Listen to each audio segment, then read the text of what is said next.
Bom dia, paz de Cristo para a sua vida. No Evangelho de Mateus, capítulo 14, conta que Jesus foi orar sozinho em um lugar, enquanto seus discípulos ficaram no barco, pois eles iam atravessar o mar da Galileia, e então um grande vento soprou contra o barco, contra o mar, e as ondas levaram o barco para longe.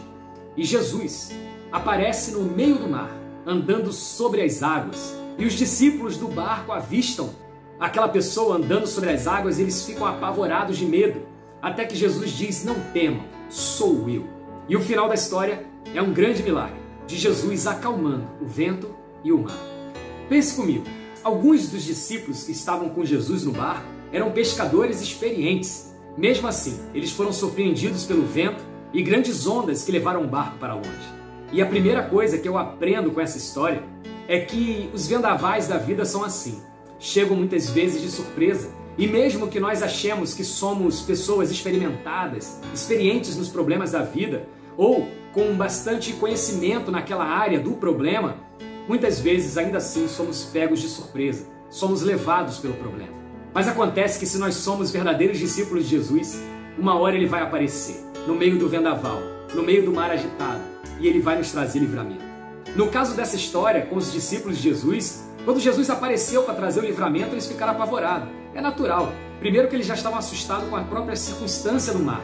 Segundo, nunca tinham visto alguém andando sobre as águas. E é assim também conosco, quando nós estamos apavorados pelo medo do problema ou pelo estresse que a própria circunstância adversa causa, nós temos a tendência de ficarmos cegos e não conseguir enxergar até mesmo Jesus, que está no meio do nosso problema para nos livrar. Mas o que Jesus estava fazendo nessa história era curando os seus discípulos do medo, da incredulidade e os acostumando a viver no sobrenatural.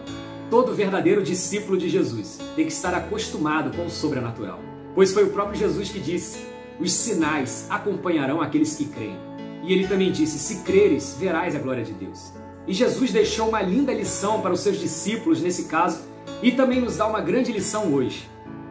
Que não importa o problema, não importa a tempestade, não importa o mar agitado em nossas vidas. Tudo isso está literalmente debaixo dos seus pés. Não se deixe dominar pelo medo e pelo estresse das tempestades da vida. Creia que Jesus virá, andando sobre os seus problemas. Que Deus te abençoe com essa palavra, que ela produza mais fé no seu coração e que você saiba que Jesus ele está andando por cima dos seus problemas e que nenhuma tempestade da vida pode te tragar. Que Deus te abençoe. Em nome de Jesus. Amém.